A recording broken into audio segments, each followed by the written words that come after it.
Sali na! Hatid sa inyo ng mga sumusunod. Sa unang hirit, ang saya-saya.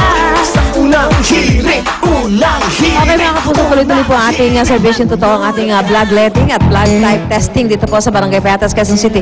Kapag ka po nakapag-donate ng dugo, meron po silang ibinibigay na ganitong donors membership card. Yan, color-coded po yan. Ang kulay po ng card na ibibigay sa inyo ay depende kung anong klase o type ng dugo meron ang isang tao. At ito, nakalagay din yung mga importante, kailan kayo nag-donate, saan kayo nag-donate, at kung kaano ang nakuha ng dugo sa inyo. Dahil yan po ay inire-record ng Philippine Red Cross. Ngayon, ay malalaman ho natin mula kay Dr. Paul Killamor kung gaano ba kaimportante na malaman natin yung ating blood type. Doc, good morning. Good morning, Susan. Welcome po sa good morning po sa ating mga kapuso. Importante talaga, Susan, ang blood type kasi ito ay kailangan nating malaman para, kunwari, ako, type A ako, kailangan ko ng blood transfusion, type A lang ang pwedeng ibigay sa akin. No? Gaano ba kaimportante, Doc, yung blood compatibility? Yan. Kasi kung, kunwari, ibang blood type ang maibibigay sa'yo at pumasok na yan sa system mo, yung foreign na blood na binigay sa'yo, magkakaroon ng antigen-antibody reaction yung katawan natin. Yung dugo ko ay mag-react doon sa dugo na binigay sa akin ng ibang blood type. So, masisira yung mga blood cells ko at ito ay pwede kong ikakamatay. Kailangan din natin malaman yung blood type kasi sa mga organ donors, no, or organ transplant, kunwari. At saka yung mga paternity claims ngayon, Susan, uso na ngayon yun, di ba? Para malaman mo kung talagang anak mo yung isang bata o So, hindi. importante pala yun na malalaman talaga natin. So, yung mga ginagawa ho natin blood type testing ay napakalaki ho na may tutulong sa ating mga kababayan.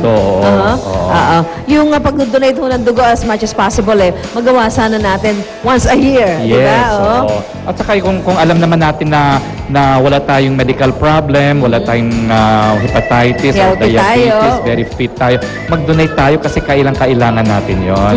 Makatulong tayo. Especially now po na sinasabi nga mismo ng Philippine Red Cross, baka meron ho kayo, kung gusto nyo mag-donate, talagang welcome na welcome, hindi ba, Yes. Doc? Okay, meron pa ba kayong gusto sabihin, Doc? Alam ko na ko yung Pinoy MD nyo every Saturday and Yung Sunday. ating Pinoy MD po, mga kapuso, every Saturday yan, 6 to 7 o'clock in the morning. Bukas po ay abangan ninyo yung ating luto-lusog at saka yung pag-uusapan natin yung polycystic ovary syndrome at saka yung BOSIO, yung thyroid problem.